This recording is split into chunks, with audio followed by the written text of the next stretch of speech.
Hello, hello Libra. Welcome to your July 2020 overview reading. This is good for you if you're a sun, moon, or rising Libra.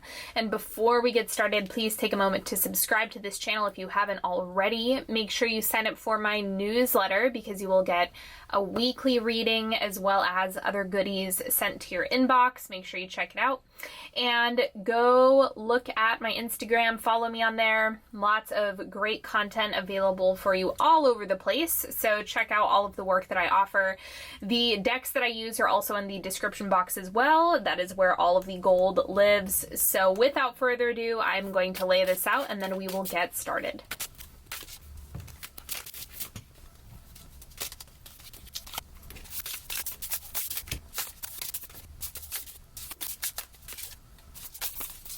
Okay, let's look at your oracle cards first.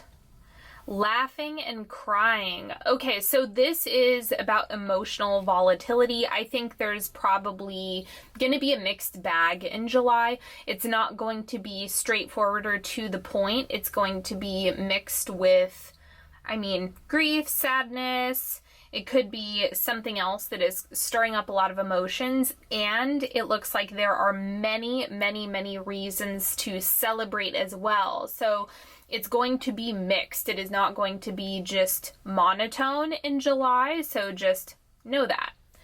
What else do we have going on? Self-care. Make sure you are feeding yourself first. Apply your oxygen mask first. This is absolutely essential for you having a solid month of July. Do not slack off on this. I'm telling you that right now.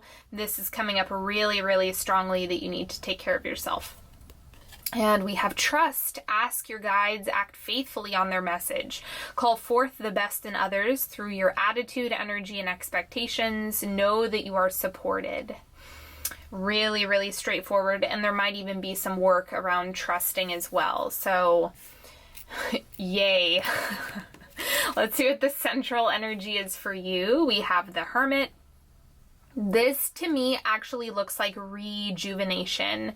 It looks like healing. It looks like stoking your internal fire and getting things to come back online. So you're recharging in the month of July. You're healing in the month of July. The Hermit is going to bring a lot of clarity, and you might even find that you have a new vision for what you want for yourself in July. So enjoy this. It is very internal. It is very yin. So the Hermit has us focus into ourselves, into our own light. And I'm getting that that's the primary focus for you. So remember, come back to self, come back to your inner knowing. Do your best to not get overly dependent on external. Right? That's something we always want to keep in mind, but I'm thinking for you, I'm reading that it's going to be twice as important for you to focus on that this month. Same thing with the self-care, right? And even the trust card, it's about you asking your guides, whatever your compass is. This is what you have shifting out.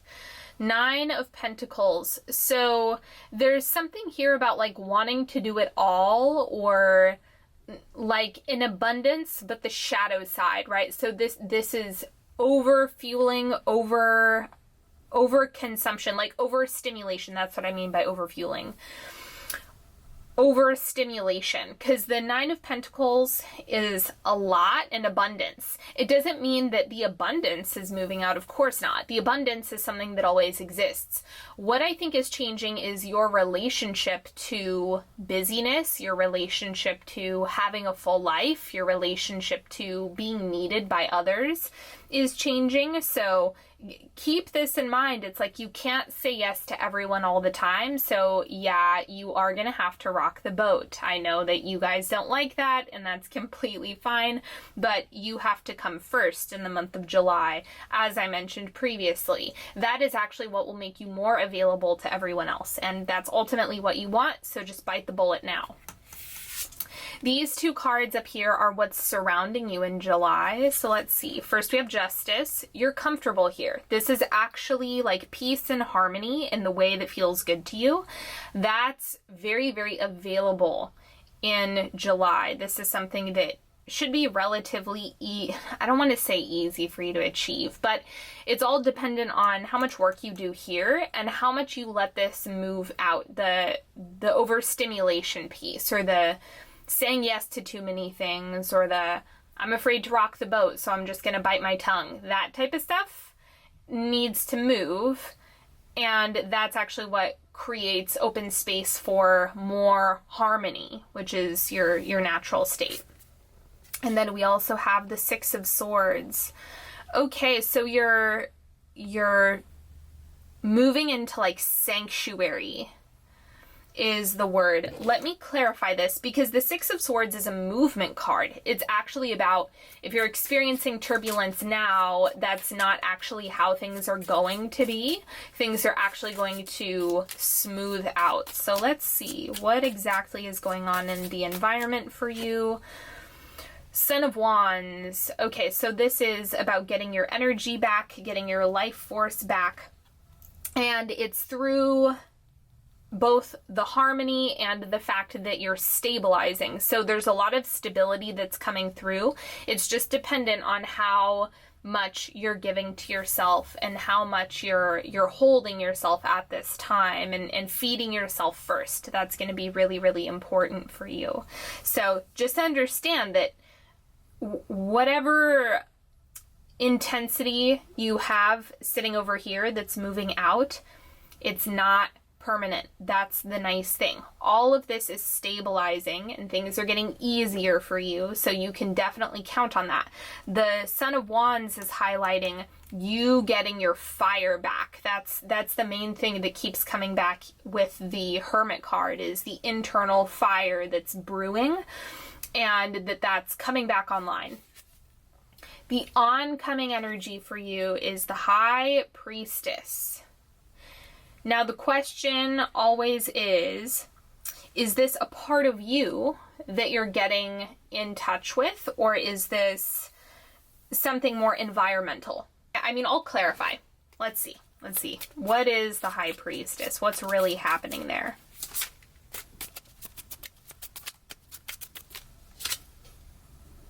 Ace of Pentacles. You're initiating something you intuitively know is right. Like, really listen to your feelings. Like, as you recharge and get everything back online and kind of have decluttered what you've been saying yes to or giving permission to. I think that that's actually a better way to describe this energy that's moving out. Have you been giving unconscious permission for things to drain you? Have you been unconsciously saying yes to things that don't resonate with you?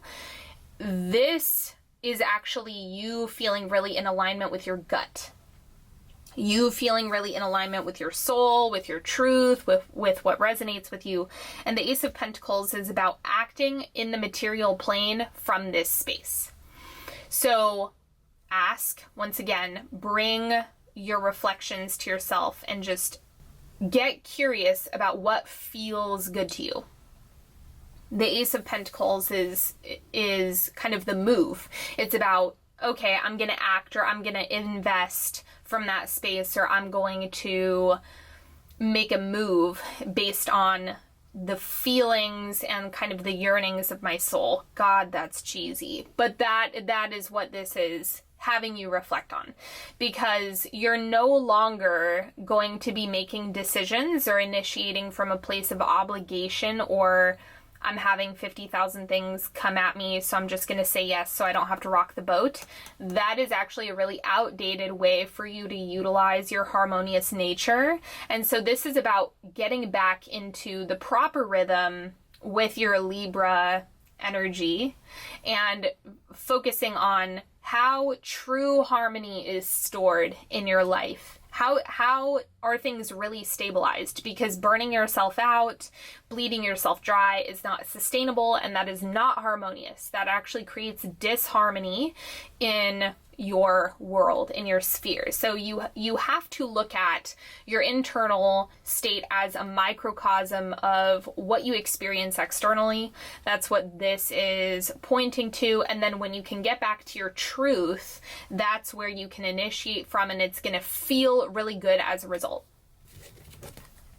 Okay, let's do a 3-card pick. So you can ask a question, you can just tune in to whichever card feels good to you.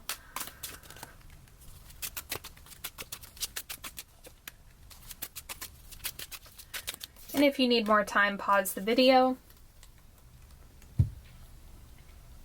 Card number 1, the Empress. Divine Feminine. So is this something that you're embodying more of, or is this something that you're calling into your space that you want to experience? There's also a lot of lessons around internal. So remember that Divine Feminine has us all focus internally, not externally. The masculine focus is outside of self, and the feminine polarity is inside of self. So that's what the Empress is really highlighting here. Make sure you're looking at yourself first and also looking at your relationship to the feminine. That's going to point you in the right direction or give you the right answers, solutions, so on and so forth. Card number 2, we have the 6 of Swords. So the movement isn't bad. Like the change, the transition isn't bad. It's just that change and transition is uncomfortable. Like that's just how it is. So know that the stability is already happening. It's already in the works. You just have to ride the waves of whatever emotions are getting bubbled up, right? Like over here with the laughing and crying card, let it pass. They're just clouds in the sky that are passing, and they do move and shift and change. And then you will come back to center and things will get grounded once again. So don't make decisions from a place of emotions that shift. Allow them to shift, then act from that space. Card number 3, we have the 9 of Pentacles. Once again, beware of inviting in the same pattern of being, be careful with the people pleasing. Be careful with that. Be careful with opening the floodgates. It's like once you have space in your life, the 9 of Pentacles has the potential, and it often is, like an abundance, a card of your needs are met. The one warning that I'm going to give, because the 9 of Pentacles was here and it's on, it's in the position of what's shifting out. So I will remind you, when you have space, if you want abundance and harmony and good things to make an appearance, set the intention at that. Like, be really explicit, be really clear about that being what you want to fill the empty space, that's what you want to fill the void. If you just kind of revert back to old patterns, this isn't going to play out the way you want it to. So intention is the core focus. That's the solution here. If you have a clear intention, that will result in better things than if you just kind of fly by the seat of your pants. Be intentional, be clear, and that's what will be delivered. Thank you so much for joining me today, everybody. I hope you've enjoyed this reading. Don't forget to subscribe, check me out on Instagram at Onyx Healing, and sign up for my newsletter. More good things to come. And until next time, I hope you have a wonderful July, everybody, and I will talk to you later. Bye-bye.